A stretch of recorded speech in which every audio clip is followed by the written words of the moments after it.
Hello viewer, সবাইকে স্বাগতম জানাই টেক নিউজ 365 ইউটিউব চ্যানেলে। বর্তমান সময়ে আমরা অনেকেই ভার্চুয়াল কম্পিউটার ব্যবহার করে থাকি, আর এই ভার্চুয়াল কম্পিউটারটি অনেকটাই আমাদের রিয়েল কম্পিউটারের মতোই। আর তাই রিয়েল কম্পিউটারে কাজের ক্ষেত্রে অনেক সময় আমাদের বায়োসে ঢোকার প্রয়োজন পড়ে, আর এক্ষেত্রে আমাদের ভার্চুয়াল কম্পিউটারও অনেক সময় সে বায়োসটি ব্যবহার করার প্রয়োজন পড়তে পারে।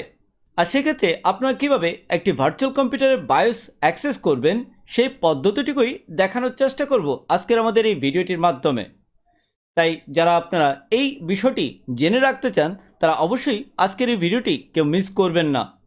চলুন তাহলে আমরা দেখে নেওয়ার চেষ্টা করি আজকের ভিডিওটির মাধ্যমে কিভাবে একটি ভার্চুয়াল কম্পিউটারের বায়োস অ্যাক্সেস করতে হয়। Please do the subscribe and hit the bell icon. Hello viewers, এই মুহূর্তে আমরা একটি ভার্চুয়াল কম্পিউটার দেখতে পাচ্ছি, আর এই ভার্চুয়াল কম্পিউটারটির বায়োসটি অ্যাক্সেস করার জন্য আমরা দুইভাবে এর বায়োস অ্যাক্সেস করতে পারি। তার একটি হচ্ছে ভার্চুয়াল কম্পিউটারের নিজস্ব সফটওয়্যারের মাধ্যমে, আরেকটা হচ্ছে আমরা যদি ভার্চুয়াল কম্পিউটারটিকে অন করি, অন করার সময় প্রাথমিক অবস্থায় আমাদের কিবোর্ডের ফাংশনাল কি বাটন F2 বা ডেল এই বাটনগুলো প্রেস করেই আমাদের ভার্চুয়াল কম্পিউটারের বায়োসটিকে অ্যাক্সেস করতে পারি। আর এইভাবে বায়োস অ্যাক্সেস করার পদ্ধতিটুকু সম্পূর্ণই একটি রিয়েল কম্পিউটারের বায়োস অ্যাক্সেস করার মতো। চলুন তাহলে এবার আমরা দেখার চেষ্টা করি এই ভার্চুয়াল কম্পিউটারের সেই দুটি পদ্ধতি কিভাবে ব্যবহার করতে হয়। এক্ষেত্রে প্রথমে আমরা দেখার চেষ্টা করব একটি ভার্চুয়াল কম্পিউটারের VMwareকে ব্যবহার করে কিভাবে তার বায়োসটিকে অ্যাক্সেস করতে পারি। তার জন্য আমরা এই VMware সফটওয়্যারের উপরে কিছু অপশন দেখতে পাচ্ছি, যে অপশনটির মধ্যে আমরা ভিএমটিকে ক্লিক করব। এতে করে একটি মেনু চলে আসবে, আর এই মেনুটি আসলে পাওয়ার সেকশনের আন্ডারে থাকা পাওয়ার অন ফার্মওয়্যার এই অপশনটিকে ক্লিক করব।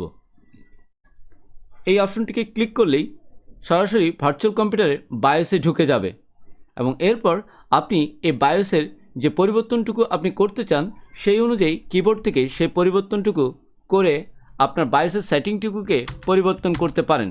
আর এক্ষেত্রে অনেক সময় আমাদের কম্পিউটারে ওএস ইনস্টল করার সময় আমাদের বুটিং অপশনটি পরিবর্তন করার প্রয়োজন পড়ে। সেক্ষেত্রে আমাদের বুট অপশনে গিয়ে সেই পরিবর্তনটুকু করার মাধ্যমে আমরা আমাদের ওএস ইনস্টলেশন প্রসেসটিকে কন্টিনিউ করে থাকি। আশা করি যে আপনারা বুঝতে পেরেছেন এই ভার্চুয়াল কম্পিউটারের VMware সফটওয়্যারের মাধ্যমে কীভাবে তার বায়োসে ঢুকতে হয়। এখন আমরা দেখে নেওয়ার চেষ্টা করব তার আরেকটি পদ্ধতি, অর্থাৎ কীভাবে আমাদের রিয়েল কম্পিউটারের মতো করেই আমাদের ভার্চুয়াল কম্পিউটারের বায়োসে ঢুকতে হয়। তার জন্য প্রথমে আমরা এখান থেকে বেরিয়ে যাচ্ছি। সেক্ষেত্রে আমরা এক্সিটে এসে এক্সিট ডিসকার্ডিং চেঞ্জেস এই অপশনটি সিলেক্ট অবস্থায় আমরা এন্টার দেব। এর ফলে আমাদের ভার্চুয়াল কম্পিউটারটি পরিপূর্ণভাবে তার ওএসটিকে রান করবে। আর এখন আমরা দ্বিতীয় অপশনটি দেখার জন্য আমাদের ভার্চুয়াল কম্পিউটারটিকে পুনরায় আমরা আবার শাটডাউন করব। আর তার জন্য আমরা যদি চাই আমাদের ভার্চুয়াল কম্পিউটারটিকে ফোর্সলি শাটডাউন করে দেব, সেক্ষেত্রে আমরা উপরে একটি অপশন দেখতে পাচ্ছি যেটি হচ্ছে suspended this guest operating system. এখানে ক্লিক করব। ক্লিক করে আমরা পাওয়ার অফ সেকশনটিকে ক্লিক করে দেব। এর ফলে আমাদের ভার্চুয়াল কম্পিউটারটি সম্পূর্ণরূপে শাটডাউন হয়ে যাবে। এবার আমরা দ্বিতীয় আরেকটি যে পদ্ধতি আছে সে পদ্ধতির মাধ্যমে ভার্চুয়াল কম্পিউটার কীভাবে তার বায়োস অ্যাক্সেসটুকু করতে হয় সেটি এবার দেখার চেষ্টা করছি।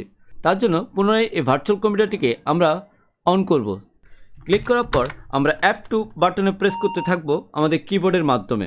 এর ফলে আমরা আবারও আমাদের ভার্চুয়াল কম্পিউটারটির বায়োসে লগ ইন করতে পারলাম। আর এইভাবেই আমরা চাইলে আমাদের ভার্চুয়াল কম্পিউটার বায়োসটিকে অ্যাক্সেস করতে পারি। এটি মূলত আমাদের রিয়েল কম্পিউটার যে প্রসিডিউরের ভিত্তিতে আমরা বায়োস অ্যাক্সেস করে থাকি একই পদ্ধতিতেই আমাদের ভার্চুয়াল কম্পিউটারের বায়োসটি অ্যাক্সেস করার প্রসেস। আশা করি ভিউয়ার্স আপনারা বুঝতেই পারছেন আমাদের ভার্চুয়াল কম্পিউটারের বায়োসের অ্যাক্সেস পদ্ধতিটুকু কেমন হতে পারে। কি ভিউয়ার্স, আজকের ভিডিওটির মাধ্যমে আপনারা কি বুঝে নিতে পেরেছেন আপনার ভার্চুয়াল কম্পিউটারে কীভাবে বায়োসটি অ্যাক্সেস করবেন? আমাদের চেষ্টা ছিল আজকের ভিডিওটির মাধ্যমে এই ভার্চুয়াল কম্পিউটারের বায়োস অ্যাক্সেস করার পদ্ধতিটুকু আপনাদের সামনে উপস্থাপন করার। পরিশেষে বলবো, যদি আপনাদের এই ভিডিওটি ভালো লেগে থাকে তাহলে অবশ্যই টেক নিউজ 365 ইউটিউব চ্যানেলটিকে সাবস্ক্রাইব করে রাখবেন, এবং একই সাথে বেল বাটনটিকেও ক্লিক করে রাখবেন, যাতে করে আগামীতে সকল গুরুত্বপূর্ণ ভিডিওগুলো আপনারা যেন মুহূর্তেই পেয়ে যান। আজকে এটুকুই রাখলাম। সবাই ভালো থাকবেন। ধন্যবাদ। Thank you for watching this videos.